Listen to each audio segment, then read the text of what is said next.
Hi guys, welcome to another vlog. Okay, for today's vlog guys is iba-vlog ko tong Kusina Valentin, an authentic Ilocano cuisine. So ito siya guys, bale harap lang siya ng Paway Church. Yan, UNESCO World Heritage yan, Paway Church guys. Tapos dito may ano pa, restaurant dito.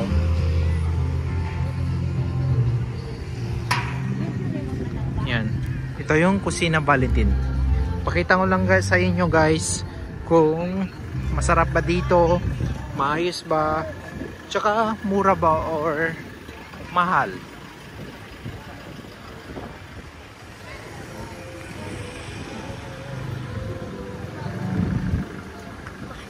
Yan. Ang ganda ng ambience guys. Medyo ano siya, laid back.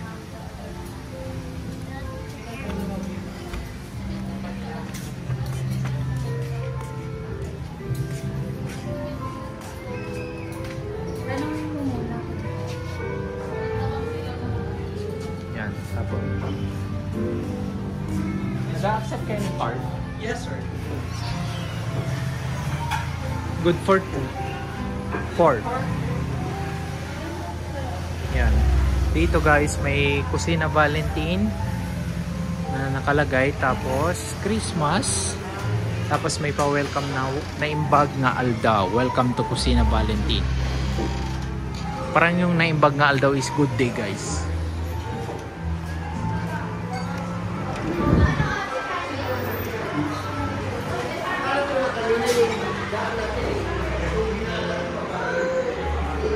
Di ba pwede kami doon? Han? Doon no? Kasha, sir.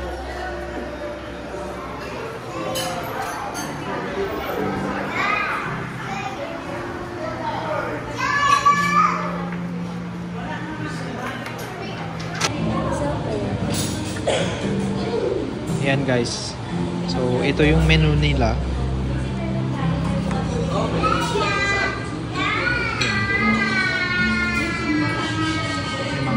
Appetizers, pizza, tapos ito daw yung pinaka famous nila na pizza, itong pinakbet pizza. Pero order din namin is yung sampler pizza kasi yung mga anak ko is hindi kumakain ng pinakbet. So yung sampler pizza is assorted siya, all in one pizza, pinakbet, longganisa, bagnet, and garlic cheese. $4.95 siya guys.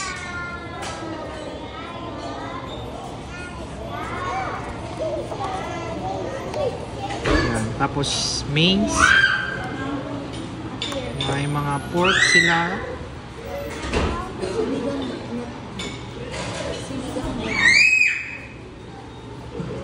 may mga bagnet, binagoongan sa pork, Ilocos garlic ng longganisa.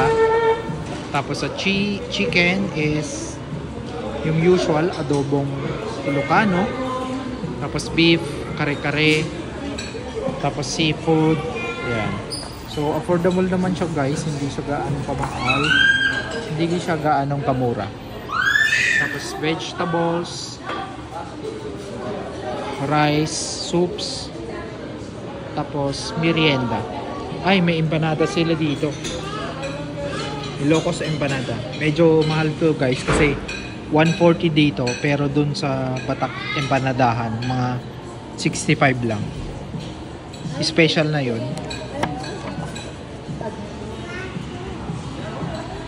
Tapos may dessert sila, halo-halo.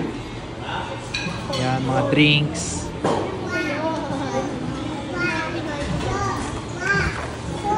Ay, wala na. So, yun lang guys, yung menu nila. Dito sa Kusina Valentin. So, ito na yung sampler na pizza guys. Ito pinakbet, tapos ito longganisa, tapos ito tomato and cheese. I'm not sure.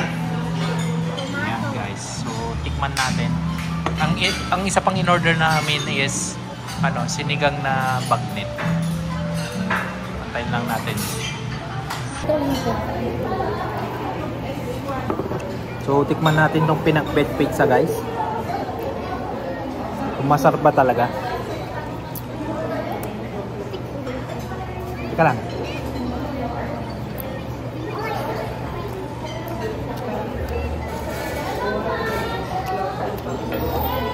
Masarap siya. Hindi siya, parang hindi mo lasa yung gulay. Mas nangingibabaw yung cheese. Sarap siya. Hindi ko alam. Tikman mo, Sep. Tapos, ito yung sinigang na bagnet.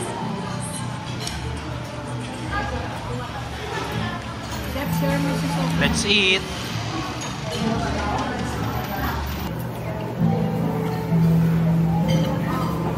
Try natin itong sinigang na bagnet.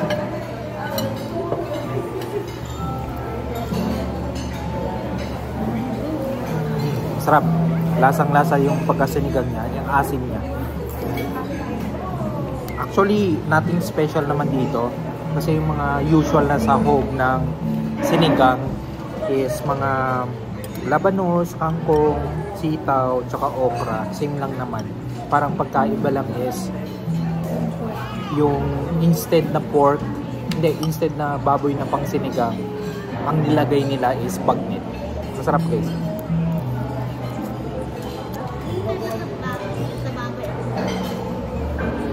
So yan guys, ubos na ubos.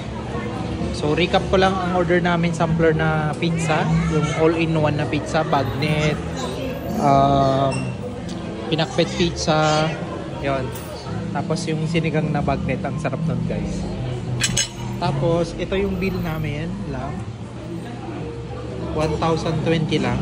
Yung sampler pizza 495. Tapos yung sinigang na bagnet 480. Tapos isang rice lang 45. Tapos yung anak ko lang yung nagra-rice, yung asawa ko tsaka ako, hindi kami nagra-rice. So tumatanggap pala sila ng credit card payments dito guys, kahit mga GCash.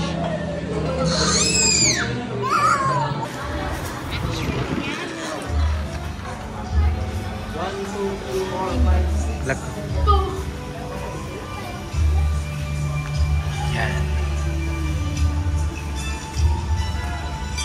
Uy, may pailaw sa Paway Church.